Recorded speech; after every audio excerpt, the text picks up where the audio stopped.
तो hello guys, आज हम लोग जानेंगे जो हमारे भारत का नया कानून लागू हुआ है, भारतीय न्याय संहिता या भारतीय नागरिक सुरक्षा संहिता जो हम लोगों का लागू हुआ है 1 जुलाई 2024 से। उसमें जितने भी धाराओं का प्रावधान हुआ है, धाराओं का चेंजिंग हुआ है, वो सारी धाराओं के एक एक करके हम लोग जानेंगे। ठीक है, लेकिन सबसे पहले हम लोग जानेंगे कि धारा 108 क्या है।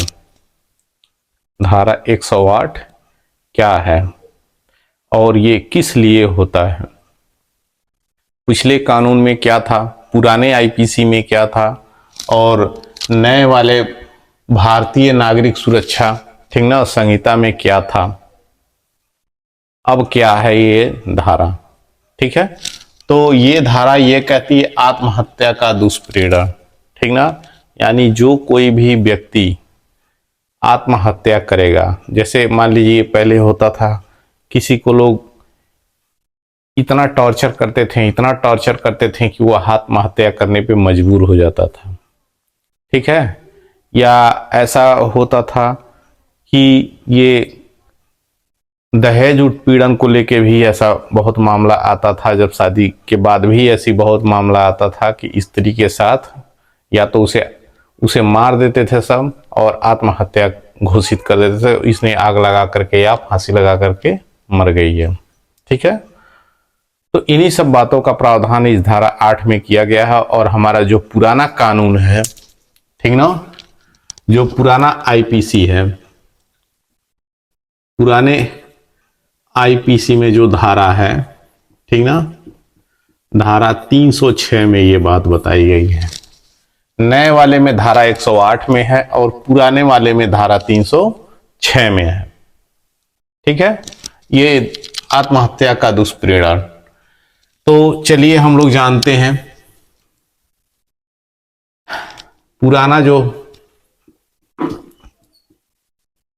पुरानी धारा 306। ठीक है, तो चलिए हम लोग जानते हैं इसके बारे में। ये धारा ये कहता है जो कोई भी आत्महत्या का करने का प्रयास करेगा, आत्महत्या करेगा या उसके साथ जो भी शामिल रहेगा या जो कोई भी उसको उकसाएगा आत्महत्या करने के लिए, ठीक है, या टॉर्चर करके आत्महत्या करवाएगा, वो सभी क्या होंगे, सभी दोषी होंगे। ठीक ना, इस धारा के तहत सभी दंडित किए जाएंगे। तो अगर कोई भी व्यक्ति है आत्महत्या करने का प्रयास करता है या आत्महत्या करता है, ठीक है, अगर आत्महत्या करते वक्त पकड़ा जाता है, बच जाता है, पकड़ा जाता है, या उसके साथ उसको जो भी उकसाते हैं आत्महत्या करने के लिए या जो भी टॉर्चर करते हैं, वो सभी लोग इस धारा के तहत दंडित किए जाएंगे। ऐसी स्थिति में अगर ऐसा होता है, पकड़े जाते हैं, तो इस धारा के तहत 10 वर्ष की उन्हें सजा होगी, जुर्माना भी होगा। ठीक ना, पनिश भी किया जाएगा, उन्हें जुर्माना भी होगा और या तो दोनों हो सकता है, 10 वर्ष की सजा भी होगी और जुर्माना भी उनके खिलाफ हो सकता है। ठीक है, वो न्यायालय के विचार के ऊपर है कि आपको दोनों देगा कि केवल दंडित करेगा कि सजा सुनाएगा कि जुर्माना से ही छोड़ दिया जाएगा आपको। ठीक है, वो डजंट मैटर, आपका साक्ष्य पर डिपेंड करता है। ठीक ना, जो भी आपका साक्ष्य उपलब्ध होगा उसी के आधार पर आपको, ठीक है, पनिश किया जाएगा। तो इसी से संबंधित 2 केस है। पहला जो केस है हमारा तेज सिंह वर्सेस राजस्थान राज्य का ये केस है।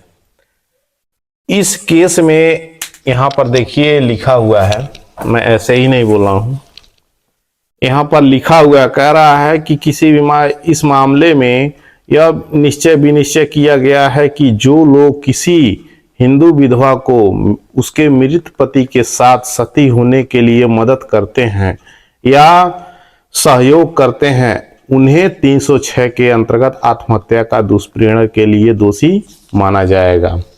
ठीक है।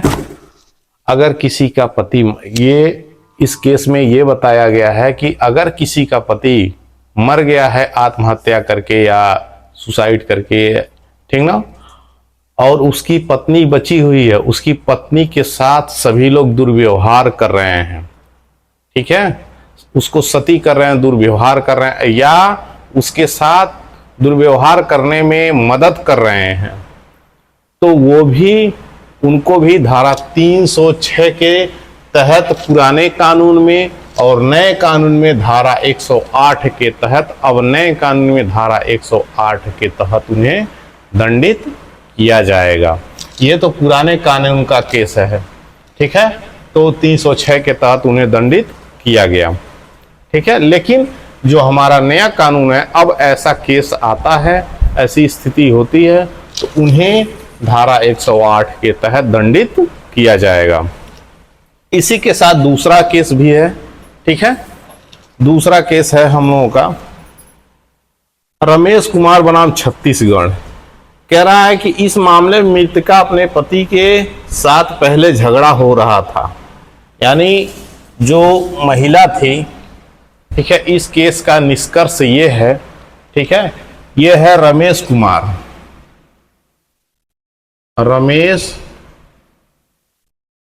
कुमार वर्सेस छत्तीसगढ़, ठीक ना, ये छत्तीसगढ़ का केस है।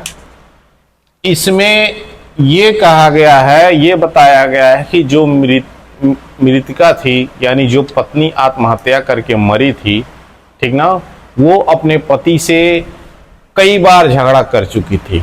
दोनों एक ही जगह पर रहते थे लेकिन अलग अलग रहते थे, और कई बार वो झगड़ा कर चुकी थी। उसके पति ने जिस दिन ये घटना हुई, जिस दिन आत्महत्या करके मरी, उसी दिन उसके पति ने भी उसके मरने से पहले बोला था कि तुम्हें जहाँ जाना है चली जाओ, तुम्हें जहाँ जाके घूमने की इच्छा है वहाँ घूम लो, मैं मना नहीं करूँगा। ये उसके आत्महत्या के पहले की घटना है। उसके कुछ ही बाद, कुछ समय बाद वो घर से बाहर चला गया पति, और पत्नी आत्महत्या कर ली। लेकिन आत्महत्या करने से पहले जो झगड़े का विवाद था, वो मृतकालिक के पहले, ठीक ना, वो अपना जो घटना था, वो जो भी बातें थी, झगड़ा था, वो मजिस्ट्रेट के सामने भी उन्होंने पेश किया था मृतका ने। तो जब न्यायालय, ये मामला जब केस में गया, तो न्यायालय ने इस पर जब विचार किया, तो न्यायालय ने इसे पति को दोष मुक्त कर दिया, ठीक है।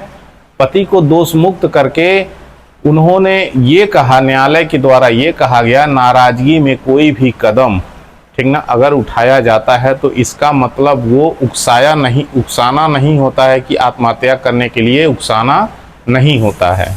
नाराजगी में किसी भी प्रकार के संवेदनशील कदम उठे जाते हैं, और ये उकसाने की इसमें कोई बात ही नहीं होती है। और इसके पास पूरा साक्ष्य अवेलेबल था पति के पास, इन्होंने न्यायालय में पेश किया, न्यायालय ने उन्हें दोष मुक्त कर दिया, ठीक है। तो ये रही धारा 108 की बातें। आई होप कि आपको अच्छा लगा होगा, समझ में आया होगा। अगर समझ में आया होगा तो मेरा वीडियो, ठीक ना, लाइक कर दीजिए, सब्सक्राइब कर दीजिए और शेयर जरूर कर दीजिएगा।